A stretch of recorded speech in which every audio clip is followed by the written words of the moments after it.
Здраво, ова е 120-тото издание на Видеологија со Златко Ѓелевски, дигитален краток осврт за актуелни филмски остварувања, односно спонтана критичка анализа која е збир на први печатоци илустrirani со подвижни слики.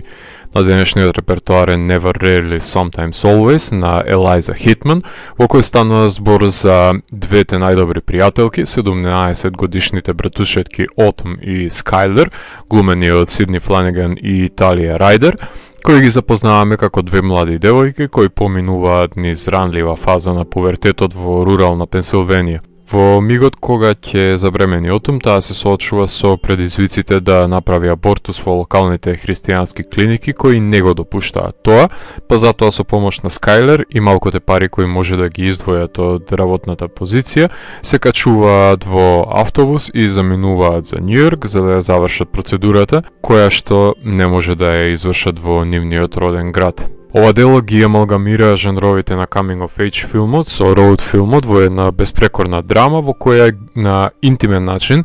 се прикажува деликатност на ситуацијата во која што се наоѓа младата Autumn. Ова е минималистички филм, не е натежнат од диалошката форма, туку се потпира на блискоста на камерата до протагонистките и сугестивно ги начнува причинителите околу забременувањето и емоционалниот вртлок кој главниот лик стоицистички го прикрива, но затоа пак му остава огромен простор на гледачот да ги пополни празнините на филмскиот формулар со неговата имагинација. Истото се однесува и на родниот рурален град, кој се прикажува само во контекст на околината на која што и припаѓаат ликовите, кои соочени со проблемот на извршување на абортусот смогнуваат сили за оваа смела авантура да го напуштат малото градче и да заминат во големиот и страшен Њујорк, кој што знае да биде конфузен, дезориентирачки и самотен во мигот кога изгубените девојки ќе стапнат во него. Многу лесно може да ги проголта доколку не водат грижа една за друга, а на патот до нивната цел тие се соочуваат со препреки кои ги комплицираат нивните планови, но двете девојки и нивниот куфер немаат намера да се откажат од зацртаната цел. Што се однесува до динамиката помеѓу Skyler и Autumn, може да забележиме две другарки кои се разбираат со погледи и не мора да се објаснуваат една на друга, но настанува краткотраен раздор помеѓу нив поради излив на фрустрација од патешествието, за на крајот да бидеме сведоци на една прекрасно снимена интимна сцена во која Skyler прави жртва за да може да ги добијат потребните финансии за медицинскиот зафат и враќање во својот дом, држејќи го малиот прст на Autumn, додека таа се бакнува со непознатото момче, креирајќи тајна, која налик за бременувањето на Autumn ќе остане помеѓу нив. Не сакам да помислам дека овие жртви ги прави Skyler затоа што се надева дека и Autumn би ја направила истата жртва за неа, доколку таа би завршила во слична ситуација, што создава одвратна слика за светот во кој што живееме и начинот на кој што мажите, како шефот, таткото и познајникот се однесуваат во него. Јас би поверувал дека откако ќе заврши филмот, Autumn ќе го компартментализира настанот во незините сеќавања и неминовно е да се врати на незината рутина. Семејството на Autumn го гледаме низ перспективата на девојката, но во тие миниатурни сцени забележуваме дека таткото е преокупиран со неговите интереси и често е револтиран, а мајката е преокупирана со преостанатите деца, па недостатокот на внимание ја прави Autumn да се чувствува како отпадник на семејството, спектатор кој е на линија со самиот гледач.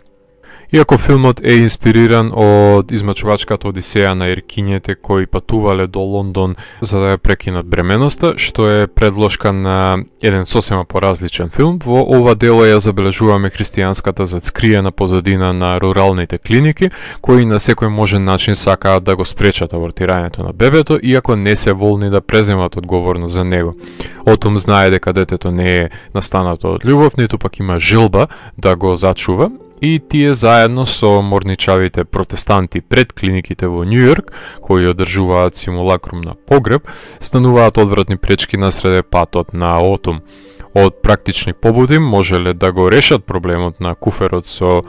тваранци, но не се мешам во правото на жената да си ја спакува својата гардероба во што и да сака, исто како што институциите не смеат да се мешаат со незиното право да прави со сопственото тело што милува, без разлика дали го дупчи носот, боксува стомакот или абортира. Главната актерка за прв пат се појавува на филм. Таа е музичарка која работела во супермаркет кога ја открила режисерката, но со незината смела интровертна изведба придонесува за автентичниот квалитет на делото, која совршено функционира во комбинација со екстровертната Талија. Кинематограферката за која ви говорев во епизодата на видеологија за Happy Лазаро, Хелен Лувард, која исто така ги има фотографирано прекрасните Invisible Life и Beach Reds, тука на 16 мм филмска лента го наснимува судбоносното патување на молчеливите девојки, држејќи се секогаш во нивна близина, станувајќи сопатник кој не само што ја доловува руралната монотонија и празнотија, го прикажува Њујорк со неговата пренатрупаност како најсамотното место. Таа го уловува секој минималистички маниризам во глумата и создава долг статичен кадар во клиниката, кај што се напоменува насловот на делото, кој е фасцинантен поради натоложувањето на набојот и глумата. Додека Хелен го разработува проблемот на просторот, монтажерот на сите филмови на Елајза, нејзиниот партнер Скот Камингс, го деконструира проблемот на времето, со оглед на тоа што потребно е актерките во минималистичкиот пристап на глумата да имаат простор да го искажат вдишувањето и издишувањето во кадрите на свој начин, диктирајќи го темпото на делото, кое, иако е спорадично, не го злоупотребува времетраењето и константно ги делегира ликовите со динамика од едно место на друго. Може би времето запрело во Пенсилванија, но незапирливо тече во вибрантниот Њујорк. Композиторката Џулија Холтер со незините препознатливи дела на меланхоличната клавиатура, исто така на минималистички начин ги придружува ликовите и помалку испушта на површина од нивниот емоционален багаж, проследени со повремен женски глас кој провејува налик на искажаните копнежи на девојките кои патат поради непремислените одлуки. Низ годините сум сведок на естетскиот прогрес во филмографијата на Елајза Хитман, во поглед на обликувањето на незините coming of age филмови, кронисувајќи ги со новото дело во кое зема подеднакво самоуверени ликови како тие од It Felt Like Love, со смелост која ја поседуваат и момците кои западнуваа во неволи во Beach Reds, за кумулативното искуство низ годините, приклучувајќи го придонесот во втората сезона на 13 Reasons Why, да овозможат Елајза да го изгради својот препознатлив естетски подпис и со јасна визија да го раководи делото, во кое незините непоколебливи ликови се соочени со енормните предизвици пред донесување на круцијални одлуки на крстосницата на животот, кај што го калемат идентитетот, откриваат кои им се вистинските пријатели, трагаат по љубов, а наоѓаат злоупотреба и искористување. Незиниот најнов филм е во допири со coming of age класиците на браќата Дарден, граничејќи се со делата на Лери Кларк, во кои буквално ја има сватено девизата "покажи" наместо "кажи". Филмот ја имаше својата премиера на овогодинешното издание на Sundance, кај што ја доби наградата од специјалното жури за неореализам, која говори за автентичниот пристап делото, за потоа да направи преседан и со цел да ја зголеми популарноста на посетеноста на проекциите во Берлинале, беше составен дел од американските филмови кои беа номинирани во главната конкуренција, освојувајќи ја сребрената мечка на, односно Гран При наградата на жирито. Дистрибутерот Focus на Universal донесе вистинска одлука да го доближи филмот во ера на пандемија до гледачите преку стриминг платформите, затоа што инди филмовите немаат никакви шанси да заработат пари во големите киносали. Налик безобзирниот Њујорк во филмот, тие се заинтересирани само за светлечки реклами и лесна забава за празноглави гледачи. Овој филм е едно од најдобрите филмски остварувања кои на вешт начин ги комбинираат coming of age и road movie аспектите